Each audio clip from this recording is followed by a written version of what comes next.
So hello everyone, welcome to Engineers Career Point platform.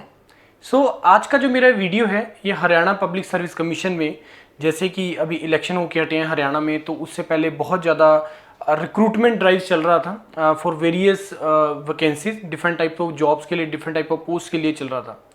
अभी कल एक अनाउंसमेंट है, एक इन्होंने डेट्स का एक अनाउंसमेंट किया है, जिसमें सबसे पहले आप लोगों को पता है प्रोसीजर क्या फॉलो करते हैं नॉर्मली जो ग्रुप बी और ग्रुप ए की वैकेंसीज के लिए एचपीएससी कि पहले आपका स्क्रीनिंग टेस्ट होता है, उसके बाद आपका सब्जेक्ट नॉलेज टेस्ट होता है, उसके बाद आपका इंटरव्यू होता है। तो जोन से एग्जाम्स अभी तक हो चुके हैं जिसका सब्जेक्ट नॉलेज टेस्ट हो चुके हैं, तो उनमें से मेजॉरिटी ऑफ द एग्जाम्स के जिसके भी रिजल्ट इन्होंने डिक्लेयर कर दिए थे, तो अब उनका जो है वो इन्होंने डेट से रिलीज कर दिया है इंटरव्यूज के लिए। तो अब मैं आज का जो मेरा वीडियो बनाने का पर्पस ये है दो तीन कि इसमें से कौन कौन से ऐसे पोस्ट है जिसके लिए योरपीडिया इंजीनियर्स करियर पॉइंट आपको इंटरव्यू की प्रिपरेशन का आपको प्रोवाइड करेंगे, मॉड्यूल प्रोवाइड करेंगे। दूसरा, आपको एक्चुअल में इंटरव्यू के लिए किस तरीके से प्रिपेयर करना चाहिए। तो एक्चुअल में इंटरव्यू के लिए कैसे प्रिपेयर करना चाहिए, कौन कौन से कंपोनेंट्स हैं, किन चीज़ों को आपको ध्यान रखना है, किस डायरेक्शन में आपको अपना इंटरव्यू के लिए तैयारी करनी है, वो सबसे इंपॉर्टेंट है। क्योंकि कुछ कंपोनेंट ऐसे होते हैं, कुछ चीज़ें ऐसी होती हैं, या कुछ कैंडिडेट्स का बैकग्राउंड ऐसा होता है कि जिसमें उसको वो सब्जेक्ट्स का रिक्वायरमेंट नहीं होता है, वो सब्जेक्ट्स के नहीं है उसमें पूछने के चांसेस। तो वो किस केस में आपको सब्जेक्ट पढ़ना है, किस केस में आपको जॉब, किस केस में आपको प्रोजेक्ट, तो क्या क्या आपको चीज़ों को करके जाना है वो मैं आपको सारा बताऊंगा अभी।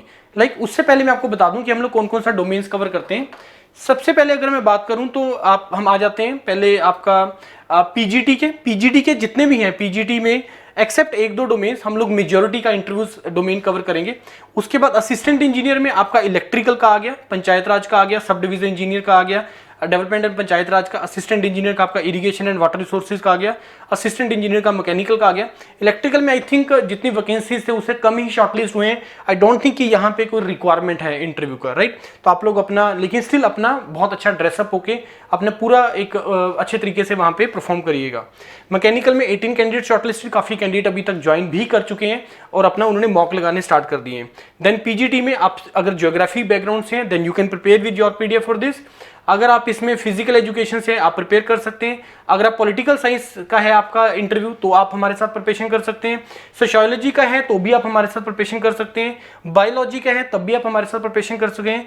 मैथमेटिक्स है तब भी आप हमारे साथ प्रिपरेशन कर सकते हैं। और असिस्टेंट इंजीनियर सिविल जो कि बिल्कुल लास्ट में आई थिंक 17 से लेकर 19, क्योंकि इसमें अराउंड 200 कैंडिडेट जो हैं वो शॉर्टलिस्टेड है। अच्छी बात है कि आपको यहाँ पे सफिशिएंट टाइम मिल गया आपको इसका प्रिपरेशन करने के लिए। अब मैं आपको बताता हूं, ध्यान से सुनना मेरी इस बात को कि आपको किस तरीके से, किस डायरेक्शन में आपको प्रिपरेशन करनी है। जब आप इंटरव्यू में जाते हो तो इंटरव्यू में पैनल में आपके रफली 5 से 6 मेंबर्स होते हैं, जिसमें एक सेंटर में जो पर्सन बैठा होगा वो उस ग्रुप को चेयर कर रहा है, वो चेयरमैन आप बोल सकते हो कि उस पैनल का जो है वो चेयरपर्सन है वो। और साथ में, और वो जो आपका वो रहेगा वो एचपीएससी की तरफ से होता है। जो नॉर्मली आपका एचआर वाला पार्ट, आपका जो पर्सनैलिटी वाला पार्ट, कम्युनिकेशन वाला पार्ट है, मतलब नॉलेज के अलावा जो चीज़ें हैं वो सारा वो पर्सन है जो ध्यान रखेंगे उस चीज़ का, उसके मार्किंग उन्होंने करनी है।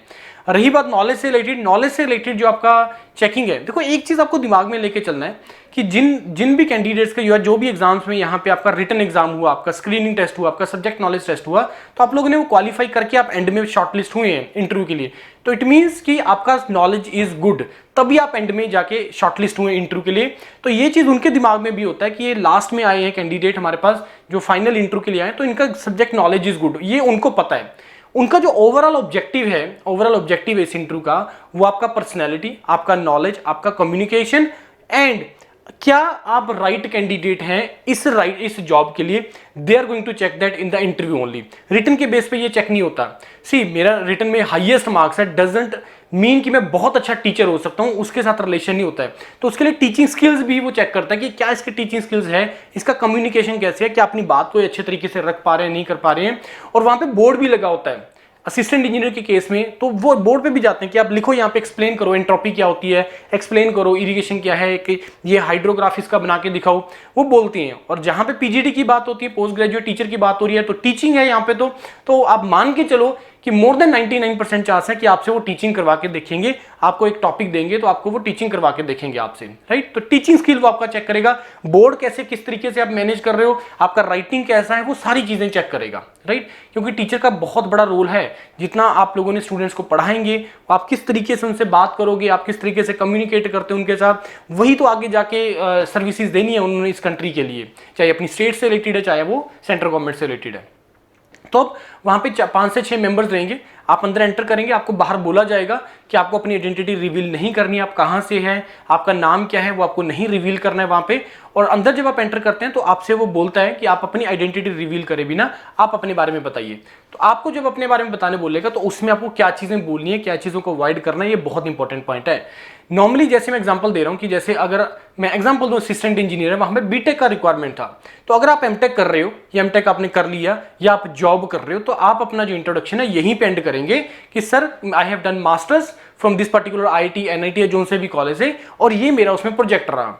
उसके बाद अगर आप जॉब कर रहे हैं, currently sir I am working in this particular department from the last this much of year, इस पोस्ट पे मैं आप जॉब कर रहा हूं पिछले इतने सालों से। क्योंकि ये चीजें बोलना इतना इसलिए जरूरी है, देखो आपको इंट्रोडक्शन एक बहुत अच्छा अपॉर्चुनिटी होता है इंटरव्यू को अपनी डायरेक्शन में पुल करने के लिए। क्योंकि जब आप इंट्रोडक्शन एंड करेंगे तो अगले 2-4 क्वेश्चन आपके इंट्रोडक्शन से आने चाहिए और आपको पता होना चाहिए कि मेरे से क्या पूछेगा, मेरे को क्या आंसर करना है, आगे मेरे को क्या क्रॉस क्वेश्चनिंग होगा, क्या चीजें को मेरे को आगे आंसर करना है, किस तरीके से आंसर करना है, सेटिस्फैक्टरी आंसर करना है कि यस उसको लगे यस दिस इज ओके। और ये चीजें प्रैक्टिस से आएगा, मतलब आपने पिछला आप as a junior engineer work कर रहे हैं, आप असिस्टेंट इंजीनियर के लिए जा रहे हो, तो आपसे पूछेगा वो कि आपको क्या लगता है, आपको नहीं लगता कि आप एक ऑलरेडी गवर्नमेंट जॉब में हैं और आप दूसरी गवर्नमेंट जॉब के लिए ट्राई कर रहे हो, तो आप अगर सपोज सेलेक्ट होते हैं तो एक जॉब खाली होगा और एक भरेगा, इसके बजाय हम किसी ऐसे कैंडिडेट को जॉब दें कि जिसके पास जॉब नहीं है, उसको ज्यादा वो रिक्वायरमेंट है उसको गवर्नमेंट जॉब का, आपसे वो पूछेगा कि आप क्यों अपने आप को ज्यादा मानते हो कि यस मेरे को, मैं I am more deserving for this post, आपसे पूछ सकता है स्ट्रेट वे। या दूसरा तरीका क्या है कि आप ऑलरेडी जॉब में है, वो आपको अलग अलग तरह के क्वेश्चन पूछेगा कि एक जेईई की क्या रिस्पॉन्सिबिलिटीज होती हैं, आपने एई का कोई वर्क देखा, आपने किस तरीके का वो काम करता है, आप अपने आप को कैसे सूटेबल कैंडिडेट मानते हो इस पोस्ट के लिए, वो पूछता है ये इन चीजों को, राइट। ये एचआर पार्ट होता है, ये बहुत इंपॉर्टेंट है, ये दूसरा कंपोनेंट होता है इंट्रोडक्शन के बाद, यहाँ पे आता है एचआर पार्ट। उसके बाद तीसरा कंपोनेंट आ जाएगा आपका टेक्निकल पार्ट, आपकी ब्रांच से रिलेटेड, आपकी डोमेन से रिलेटेड वो पूछते हैं। और जो नॉर्मली वहां पे प्रोफेसर बैठे होते हैं वो आईआईटीज एनआईटीज के प्रोफेसर होते हैं, रिप्यूटेड कॉलेजेस के प्रोफेसर होते हैं जिनको बहुत अच्छा नॉलेज होता है, और वो जो पूछेगा आपसे बहुत ही बेसिक क्वेश्चन पूछेगा, बहुत ही बेसिक, बहुत ही आउट ऑफ द बॉक्स, या कोई भी ऐसी चीज नहीं पूछेगा कि जो बिल्कुल प्रैक्टिकल हो और जिसको आपने नहीं किया अभी तक। हाँ डेफिनेटली सर मैं 4 साल से एज ए जूनियर इंजीनियर काम कर रहा हूँ सेम डिपार्टमेंट में, बहुत बच्चे इसको लेके कैंडिडेट्स हमें अप्रोच किए, उन्होंने ज्वाइन भी किया है, आपसे पूछेगा कि अच्छा आपने कौन कौन से प्रोजेक्ट हैंडल किया, सर मैंने ये किया, मैंने ये चीज़ों में, यहाँ पे एक हमने कनाल के केस में हमने ये लाइनिंग किया या ब्रिजेस बने वहाँ पे, जो भी मतलब एक्सवाइजी जो भी आपने वर्क किया है, वहाँ पे आपका वो एक्सपेक्टेशन उसकी बनेगी, वो जॉब से रिलेटेड चलेगा तुम्हारा इंटरव्यू। अब 2-3 केसेस यहां पे बनेंगे। पहला केस कि आप ऑलरेडी जॉब में है तो मान के चलना कि मोर देन 90% आपका जो इंटरव्यू है वो उस जॉब से रिलेटेड रहेगा, और उस जॉब से रिलेटेड जो सब्जेक्ट्स का जो बेसिक नॉलेज है और उन सब्जेक्ट से रिलेटेड जो बेसिक चीजों का रिक्वायरमेंट होता है, जो आप पूछते हैं कि इस केस में यार ये बताओ इसकी वैल्यू कितनी होती है, इसके लिए तुम कौन सा इंस्ट्रूमेंट यूज करते हो, वो डायरेक्टली उस जॉब से रिलेटेड होगा। तो अगर आप जॉब में है तो मान के चलो कि मोर देन 90% आपका जो इंटरव्यू है वो जॉब से रिलेटेड चलेगा। दूसरा चीज, जैसे मैंने बोला इंटरव्यू एक आर्ट होता है, आपको इंटरव्यू को अपनी डायरेक्शन में पुल करना है। अब ये आर्ट तुम्हें देखना है कि तुम्हें इसको सब्जेक्ट की तरफ लेके आना है, तुम्हारी स्ट्रेंथ किस में है, जॉब में है या सब्जेक्ट में है, तुम्हें देखना है, और तुम्हें उसको अपनी डायरेक्शन में कैसे लेके आना है ये तुम्हें प्रैक्टिस के साथ ही अंडरस्टैंड होगा।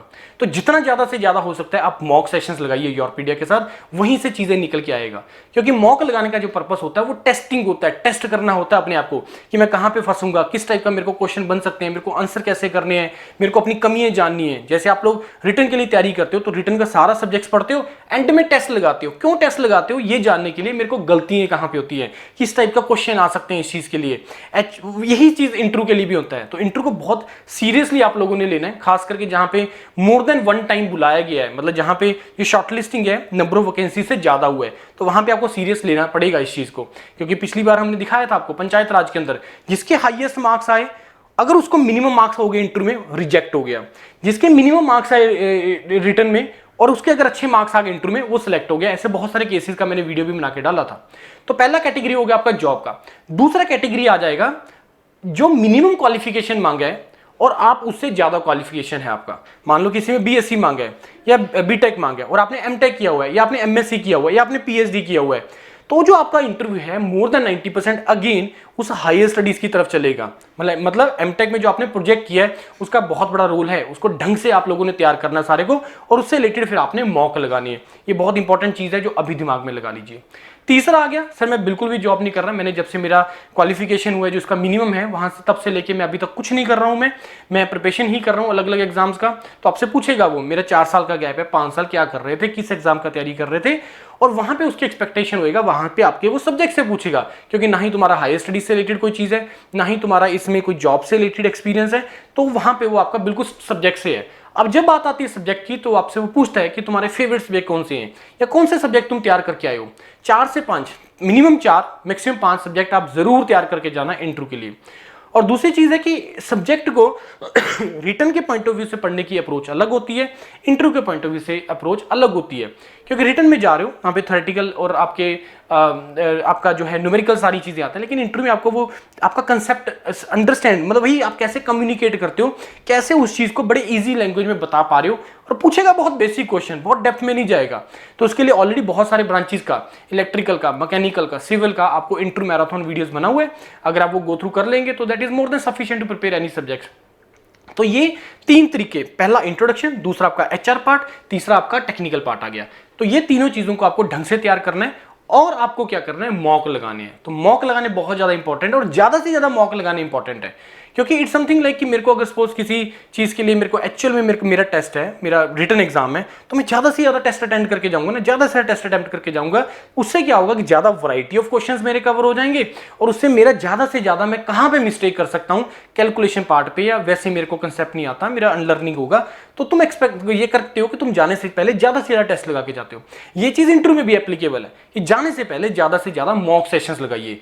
एक आध सेशन से नहीं पर्पस सॉल्व होगा, एक आध से तो तुम्हें तुम्हारी कमियों का पता चलेगा, फिर तुम्हें ग्रेजुअली कैसे इंप्रूव करना है, अलग अलग टीचर के साथ कैसे करना है। वहां 5 लोग बैठे हैं, हर किसी का आपको देखने का और आपको समझने का नजरिया अलग अलग होता है, कोई किसी तरीके से सोचता है, कोई किसी तरीके से सोच रहा है। तो लेकिन आपको अलग अलग मेंटर के साथ, मल्टीपल मेंटर्स आर देयर, जो आपको आपके मॉक सेशंस लगाएंगे, डिफरेंट टाइम पे लगाएंगे, रात को लगाओ, दिन में लगाओ जितने ज्यादा से ज्यादा तुम सेशंस लगा सकते हो, उसी से तुम्हें जो है इसका बेनिफिट होगा। तो इस तरीके से प्रोसीड करना है। तो जो आप लोगों में से इंटरेस्टेड है मॉक सेशंस लगाने के लिए, इस वीडियो के डिस्क्रिप्शन में गूगल फॉर्म अवेलेबल है, तो आप उस गूगल फॉर्म को फिल कर दीजिए और अपने मॉक लगाना स्टार्ट कर दीजिए। सेकेंडली, स्टूडेंट्स का, कैंडिडेट्स का आ रहा है कि सर ऑफलाइन पॉसिबल है। सी, ऑफलाइन हम एंड में कर लेंगे, जाके एक सेशन हम कर लेंगे, लेकिन अभी आप ऑनलाइन करना स्टार्ट करिए। ऑनलाइन करोगे तो क्या टाइप ऑफ क्वेश्चन में से बनते हैं, वो ज्यादा से ज्यादा सेशंस लगाने हैं अलग अलग टाइम पे, तो वो ऑफलाइन में डेली बेस पे अरेंजमेंट करना मुश्किल होता है। एक दिन में मैं कर सकता हूं उसको, मैं तो एक दिन एंड में रख लेंगे ऑफलाइन के लिए, अभी आप उसको सारा का सारा ऑनलाइन करना स्टार्ट करिए। Right, thank you and all the best to all of you.